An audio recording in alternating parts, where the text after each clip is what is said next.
নমস্কার বন্ধুরা, আজ আমি চলে এসেছি আরেকটা রেসিপি নিয়ে। আজকে বানাবো আমি ঘটি বাড়ির উচ্ছে চচ্চড়ি। ওই জন্য আমি কতগুলো উচ্ছেকে নিয়ে নিয়েছি, আবার পেকেও গেছে অনেকগুলো, যা গরম পড়েছে ফ্রিজেও জিনিস সব পেকে যাচ্ছে। কাঁচা পাকা সব উচ্ছে লম্বা লম্বা করে কেটে নিয়েছি, একটা আলু কেটে মোটা মোটা করে কেটে নিয়েছি, আর বেগুন কেটেছি, আর নিয়েছি 3টে কাঁচা লঙ্কা চিড়ে নিয়েছি, আর বড়ি নিয়েছি, আর এখানে 5 ফোড়ন শুকনো লঙ্কা। কড়াইতে এটা সর্ষের তেল দিয়ে করবো, সর্ষের তেল বসিয়ে দিয়েছি অল্প একটুখানি তেল দিয়ে। আমার রান্না মানে একদম তেল ছাড়া রান্না, সেটা আপনারা সবাই জানেন। বড়িটাকে আগে ভেজে তুলে নেব।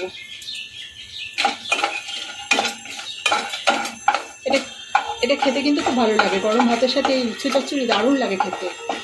আমি তো ঘটি বাড়ির মেয়ে, যারা আমার ভিডিও দেখেন তারা তো জানেনি, বাঙাল বাড়ির বউ আর ঘটি বাড়ির মেয়ে। সে কারণে আমি দুই বাড়িরই রান্না, আমি মানে রান্নাটা দুই বাড়ি রান্না করি। আর যেহেতু জন্মভিত্তিতে আমি ঘটিতে রান্না খেতেও আমি ভালোবাসি, কারণ ছোটোবেলা থেকে তো এই রান্নাগুলো খেয়ে খেয়ে তো বড় হয়েছি। আর মায়ের হাতে এই রান্নাটা ভাবলেই যেন জিভে জল চলে আসে। বড়িটাকে একটু লাল করে ভেজে তুলে নেবো আগে। বড়িটাকে লাল লাল করে ভেজে তুলে নিয়েছি। এবার ফোড়নটা দিয়ে দেবো, 5 ফোড়ন, একটা শুকনো লঙ্কা আর কাঁচা লঙ্কা ফোড়নে দেবো। ফোড়নটা ভালো করে ভেজে নেবো। উচ্ছেগুলো দিয়ে দিলাম, উচ্ছে আর আলুটা একসাথেই দেবো। যেহেতু আমি আলুটা একটু মোটা মোটা কেটেছি, তাও চন্দ্রমুখী আলু, একটুখানি নেড়ে নেবো একসাথে। আর এর মধ্যে আগে লবণটা দিয়ে দেবো, তাহলে তাড়াতাড়ি এগুলো সেদ্ধ হয়ে যাবে আর নরম হয়ে যাবে। ভেজে নেব।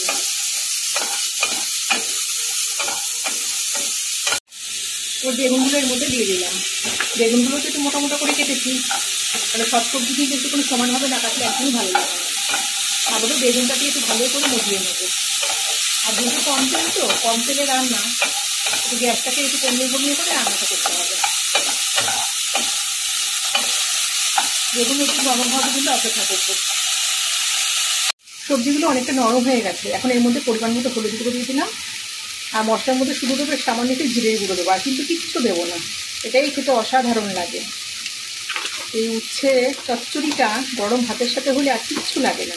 আর লবণটা আমি দিয়েছি না, আর একটু লবণ লাগবে, তাই সামান্য একটু লবণ দিয়ে দিলাম। এবার নেড়ে চেড়ে ভালো করে নেড়ে চেড়ে নিয়ে নেবো একবার।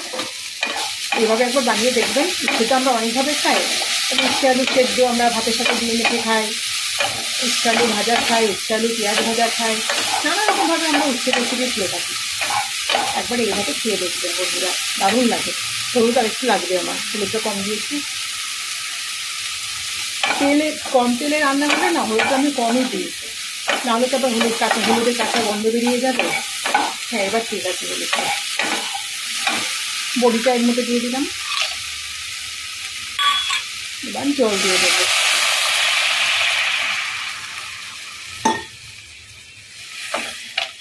এবার ঢেকে দেবো, এগুলো সেদ্ধ হওয়ার অপেক্ষা করবো। আমার সবজিগুলো পুরো সেদ্ধ হয়ে গেছে। এবার কিন্তু গ্যাসটা বন্ধ করে দেবো, একদম শুকনো শুকনো হয়ে গেছে। এটা কিন্তু এখন শুকনো শুকনো ঝামায়। আর যেহেতু এটা চন্দ্রমুখী আলু, আরেকটু টানবে, আরও শুকনো শুকনো হয়ে যাবে। আমার ঘটি বাড়ির উচ্ছে চচ্চড়ি একদম রেডি। এটা দেখতে যত সুন্দর হয়, খেতে কিন্তু তত ভালো হয়। যারা খেতে ভালোবাসে তাদের জন্য কিন্তু একদম উপযুক্ত খাবার। এটা হলে কিন্তু আর কিছুই লাগে না, এটা দিয়ে একতলা ভাত দিব্যি খাওয়া হয়ে যায়। রেসিপিটা কেমন লাগলো অবশ্যই কমেন্টে জানাবেন। আর রেসিপিটা ভালো লেগে থাকলে অবশ্যই একটা লাইক দেবেন। আপনারা একটু লাইক দিয়ে কঞ্জুসি করছেন বন্ধুরা, আর একদম কঞ্জুসি করবেন না, প্লিজ লাইকটা দেবেন। লাইকটা দিলে খুব ভালো লাগে। আর যে সমস্ত বন্ধুরা এখনও চ্যানেলটাকে সাবস্ক্রাইব করেনি, তারা কিন্তু অবশ্যই চ্যানেলটাকে সাবস্ক্রাইব করবেন।